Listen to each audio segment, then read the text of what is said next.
Hi, everyone. I'm Dr. Richard DiCenso, known to most of my patients as Dr. D.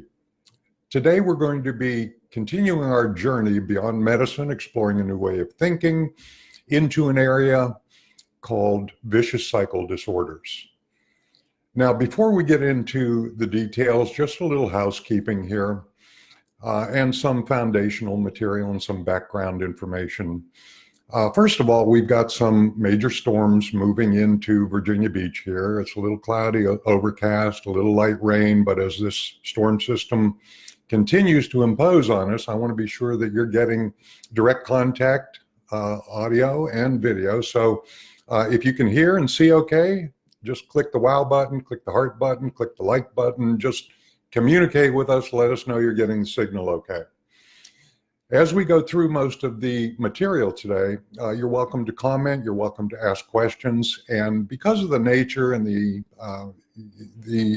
explicit content that I'm going to be sharing with you today about this devastating mechanical disorder known as vicious cycle disorders, if I don't get to your specific question or your comment today, by all means know that it's important to me and we will respond to it either via email or I'll make it part of the foundation for the next video in this series.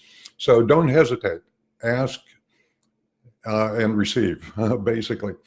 So in terms of fundamental background here, for those of you that were not able to join me on the last video, most, if not all, of my opinions and the recommendations that I construct for my patients are based on an evaluation process that I created and developed over the last 40 years, having worked with tens of thousands of people all over the world, called the Matrix Assessment Profile, or the MAP.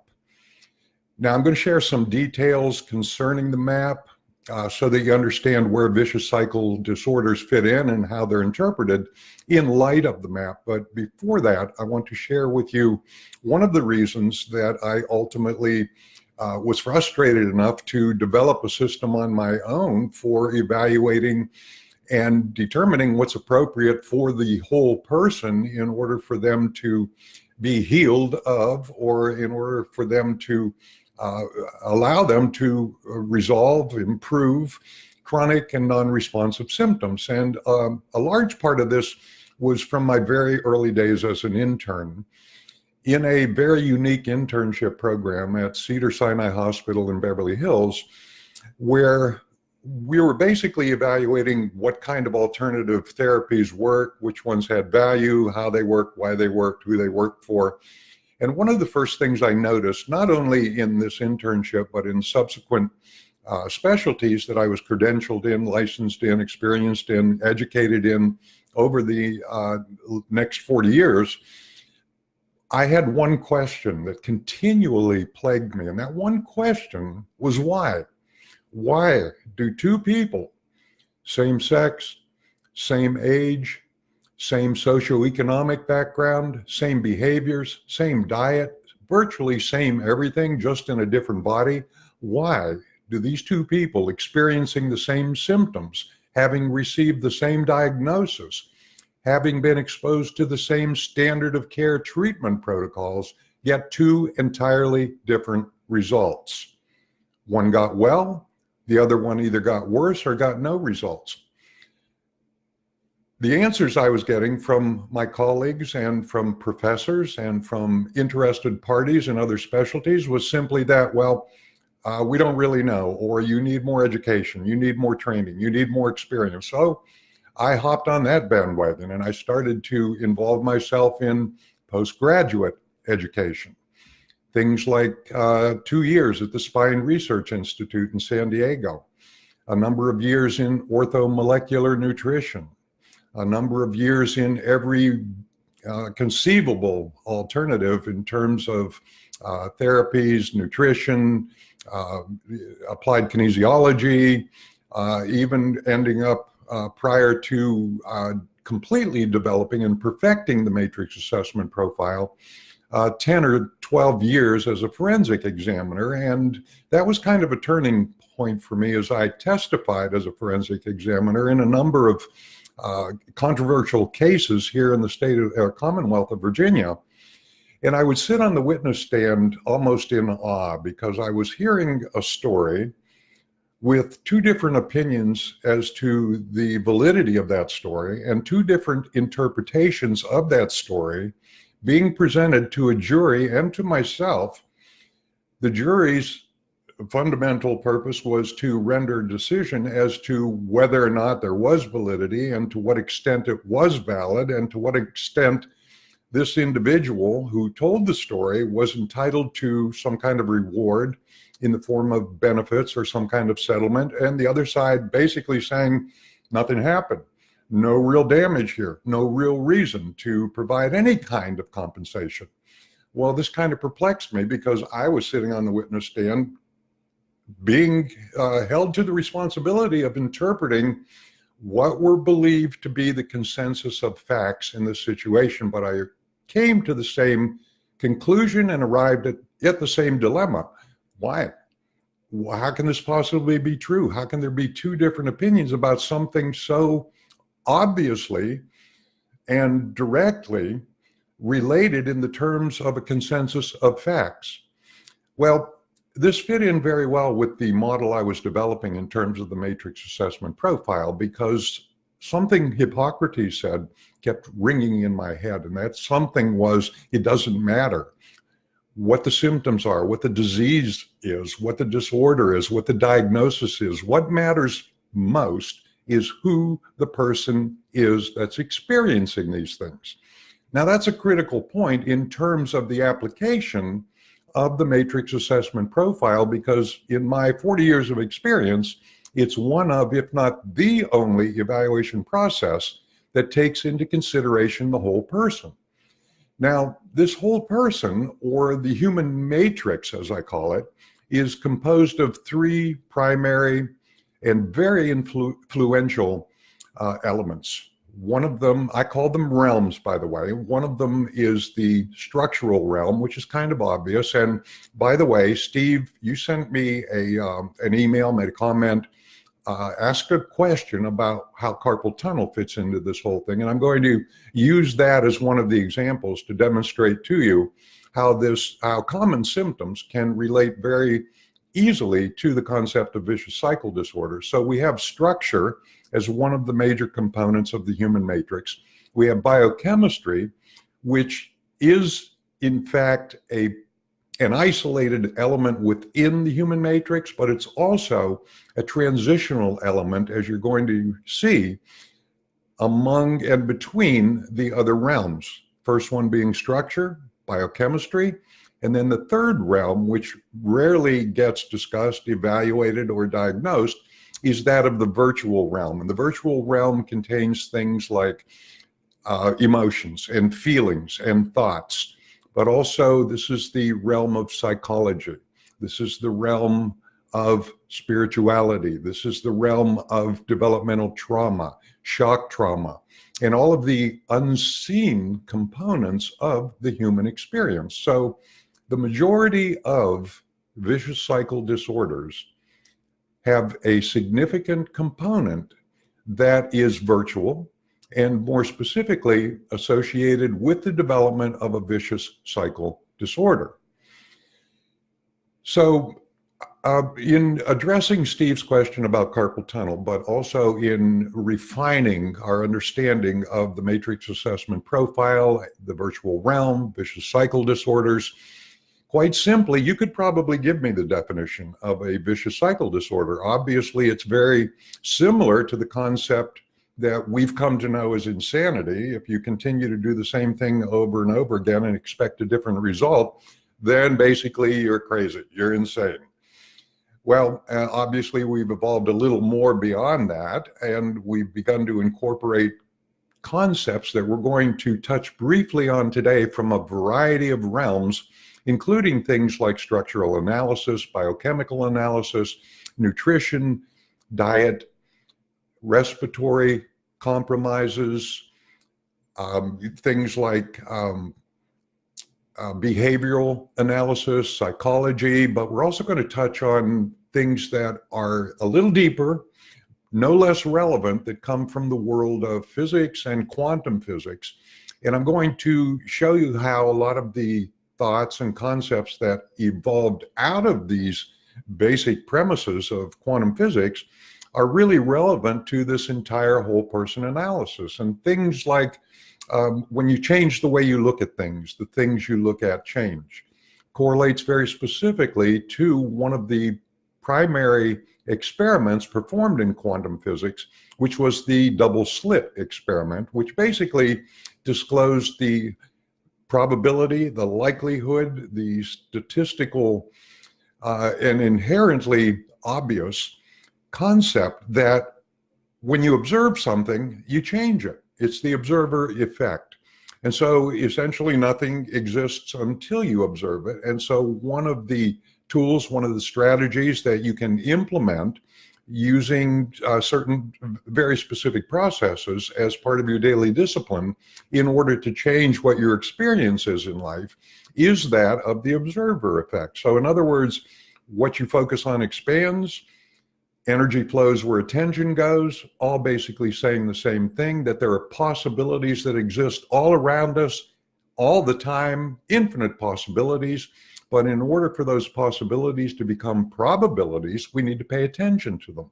And the more attention we give to a possibility, it then becomes a probability. And in physics, they call this a probability amplitude, meaning that the statistical likelihood of something occurring is enhanced by the amount of attention you give to it or by how closely and consistently you observe it.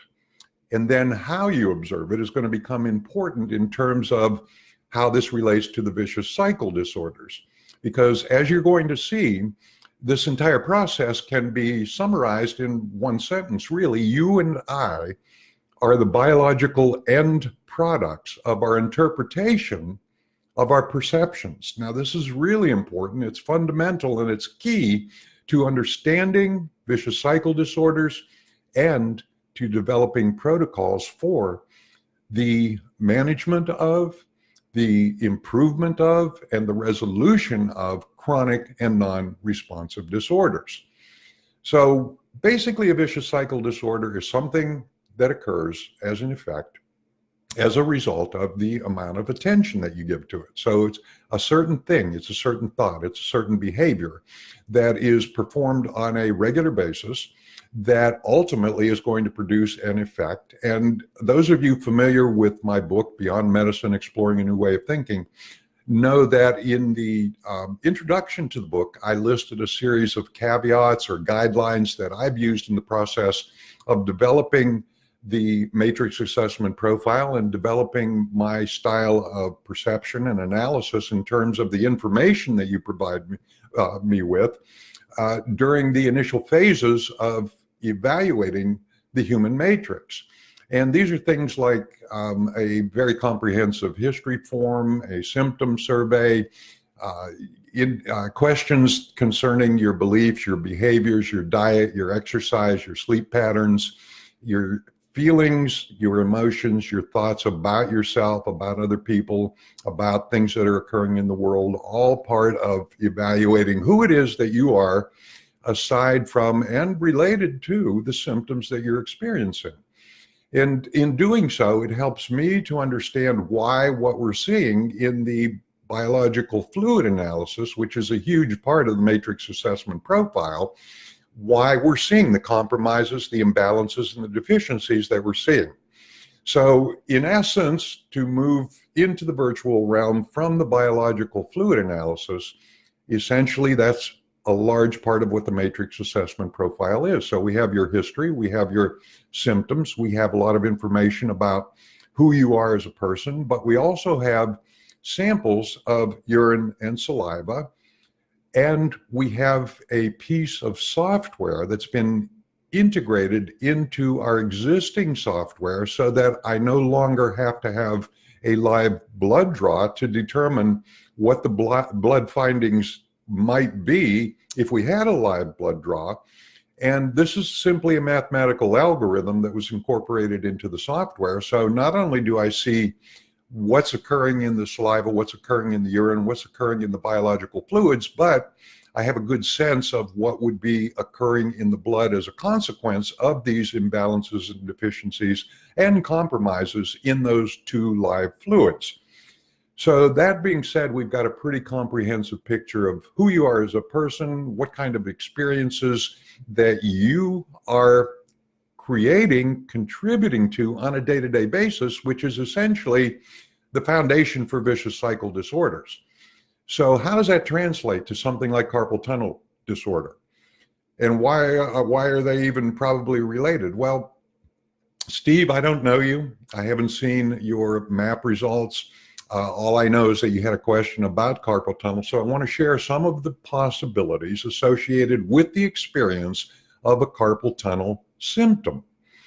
It can be as simple as repetitive motion or prolonged positional stress, meaning that you have a job or you have an occupation or you have a hobby that requires you to be in a certain position for extended period of time. You have a certain part of your occupation that requires constant and sequential and repetitive movement of a body part, in this case, usually the wrist and or fingers. So it can be something like a carpenter, it can be a painter, it can be a computer analyst, anybody that works on computers for extended period of time can experience the same thing.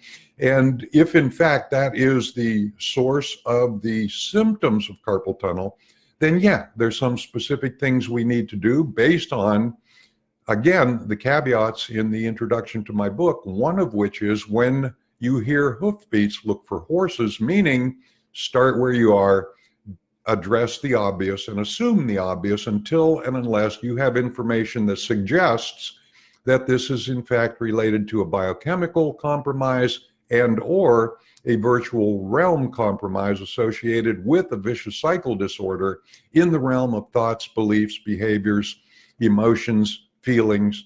In other words, a psycho-emotional or spiritual compromise.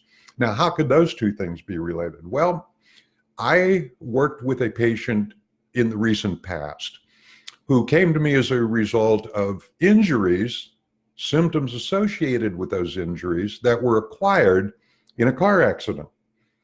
So spending time talking about the history of this accident, what led up to it, what was occurring, what kind of work, what kind of thoughts and beliefs and feelings she was experiencing as a result of these things, ultimately she disclosed that she was actually in a relationship for a number of years that she wanted to get rid of. And the way that relates to what you're describing is it's just as possible that an individual could be in an occupation that they don't want to be in anymore, but now it's a required part of their job description. And therefore, because they can't quit, they can't afford to quit, they need some kind of compensation in transition, or they just want to be free from the day-to-day obligations and seek some other kind of employment. But until they do, they have to create some kind of transitional experience for themselves. So in their own psyche, in their own mind, in the world of the virtual reality associated with every human experience, they develop basically the fundamental mechanism associated with not wanting to be in that experience anymore, and as a consequence develop either biochemical imbalances, deficiencies, and compromises, develop other behaviors associated with these compromises, deficiencies, and imbalances, and or simply decide that because of their dislike for the occupation that they're involved in, that they will experience and or create symptoms associated with an opportunity to eliminate their involvement in that particular job description. Now, how does this relate to the young lady in the car accident? Well, the same thing occurred. She was in a relationship, didn't want to be in, there was some conflict there. The male counterpart was definitely not on board with them separating or being apart. She didn't know how to get out of it. And so she deliberately began to create virtual scenarios in her mind as to what the alternatives were for her getting out of this relationship without having to confront the psychological, the emotional, the feelings, the thoughts involved in a dialogue in an attempt to end that relationship. And so this entire car accident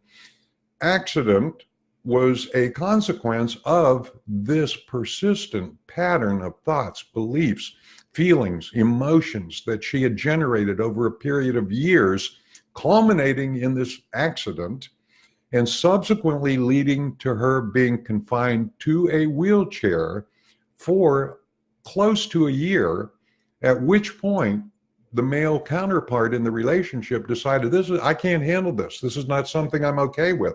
I cannot commit to caring for you. And he ended up leaving the relationship, ending the relationship. And then ultimately, after that period of time, 9 months to 12 months, she engaged in a total healing process. She recovered from it completely, went on to live her life, found another relationship, found another job. And the last time I had contact with her, she was totally a new person, totally happy, totally involved in her new life experience. So that's one example. Now, when I said you and I are the biological end products of our interpretation of our perception, another example that is relatively common, but it's rarely looked at in the way I'm going to share with you today, is a study on cardiovascular disease called the Framingham study. This was a huge study, thousands of people done over a number of decades. And one of the things that came out of that study or two of the things actually. One was a list of risk factors for cardiovascular disease, things like cholesterol and triglycerides and blood sugar. The other thing that came out of it was a number of pharmaceutical products that were designed to address the symptoms of the imbalance, the deficiency, the compromise that showed up as what they called risk factors. So in other words, if you had these symptoms, you were more likely to have some form of cardiovascular disease.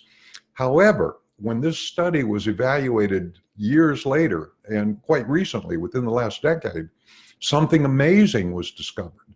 That in fact, all of these things known as risk factors were in fact the result of behaviors people had adopted or engaged in over an extended period of time, but they engaged in the behaviors for two reasons. One was lack of self-satisfaction. The other was lack of job satisfaction. So they created behaviors, attitudes, beliefs. They adopted behaviors that ultimately resulted in risk factors, that ultimately resulted in symptoms that eventually had the potential to result in a diagnosable disorder or a disease. And in fact, an associated observation was that the majority of heart attacks occur at 9 o'clock on Monday morning. Coincidence? Perhaps. Nonetheless, interesting. So we're going to be getting into things like coincidence or synchronicity. How do we consciously contribute to the creation of an experience that we deliberately want to have on an ongoing basis in our lives? Most, if not all of this, is going to occur initially in the virtual realm. In other words, making a decision that we want to change. And what is it we need to change? Ultimately, these other behaviors, these attitudes, and these beliefs which support the thought processes associated with the desire to change. However, changing them on a superficial level is only going to change part of the experience, part of the time, not identify or resolve the cause of the symptoms on a primarily fundamental, basic level.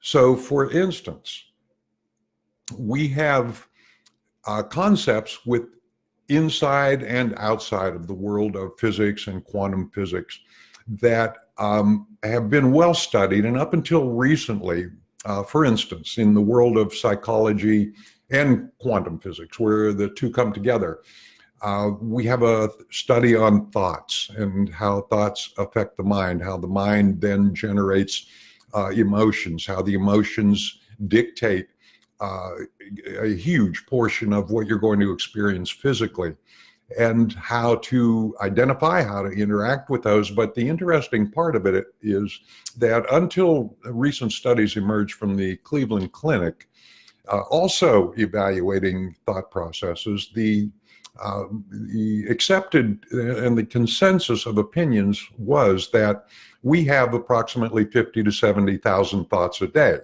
90% of those are the same thoughts we had yesterday, the foundation for a vicious cycle disorder in the virtual realm. And 90% of the thoughts that we have today that are the same thoughts we had yesterday are in fact negative by design. In other words, how the brain functions, and particularly one area of the brain called the amygdala, which I call the oh my God gland, because it responds to everything that's different from any experience you're currently having, anything that you're currently comfortable with, anything that you want to maintain as a belief system, as a thought process, as an experience in your life. It reacts negatively to and says, oh no, don't go there, this is dangerous. And if you continue to expose yourself to that level of perceived negativity on a regular basis, it triggers another mechanism in the brain, in the body, called the HPA axis, the hypothalamic pituitary adrenal axis, which ultimately, if triggered over an extended period of time, produces long-acting stress hormones, one of the effects of which is diverting blood away from digestion, all of which will show up in the matrix assessment profile as we evaluate approximately 18 primary systems in the body being impacted by whatever it is that you've created on a fundamental level that's causing or contributing to compromises, deficiencies, imbalances that we're seeing in the human matrix, in the biochemistry, and then being able to reverse engineer, not only in terms of interpreting the probable cause, but in terms of developing specific, effective, targeted protocols for managing those symptoms, improving those symptoms, resolving those symptoms, and eliminating those symptoms on a causal level. So many times we do have to get involved in the virtual realm, identify what those probable causes are, and how they are related to what it is that you're experiencing physically, and what it is that we can do on a deliberate level to engage this process, improve that process, resolve those symptoms, and improve that fundamental mechanism so that it's working with you, so that it's serving you instead of you serving it. Now, there are a whole host of other concepts associated with what I'm describing and discussing today. There are huge volumes of information associated with each realm, many and most of which are talked about. I've dedicated a whole chapter in my book, Beyond Medicine, Exploring a New Way of Thinking, to vicious cycle disorders. So obviously, if you want to know a bit more about this whole process, about this mechanism, that's the go-to book for details concerning this concept.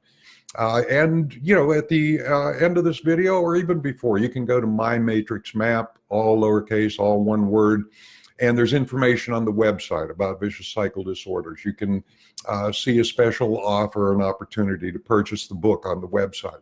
And also, just as a side note, every week I spend time with people involved in our membership program.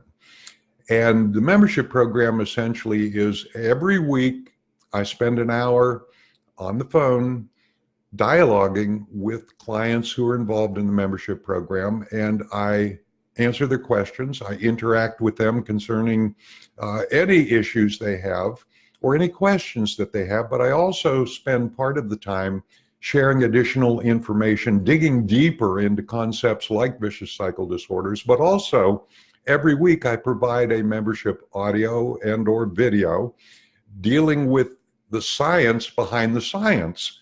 So all of these are recorded, all of them are cataloged, all of them are archived, And if you would like additional information about the membership site, also on the website, or you can call our office, or you can shoot us an email, drd.matrix@gmail.com.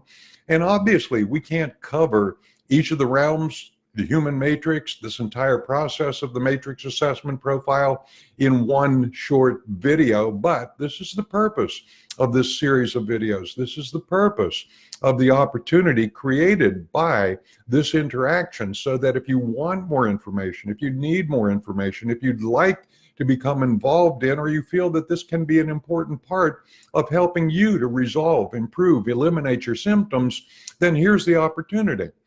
Go to the website, call our office, shoot me an email.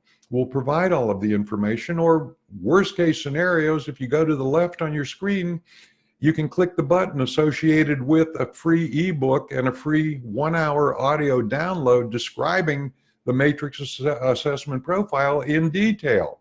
So there's no obligation there.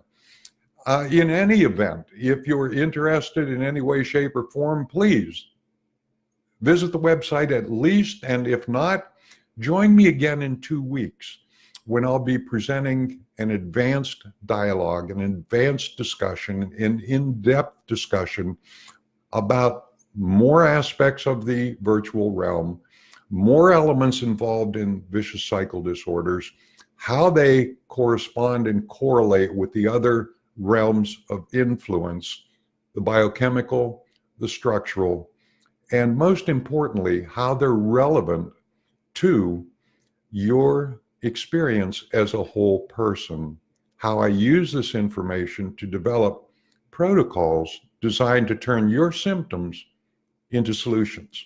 So until next time, I'm Dr. Richard DiCenso. Thank you so much for being here today. I hope you'll join me in 2 weeks.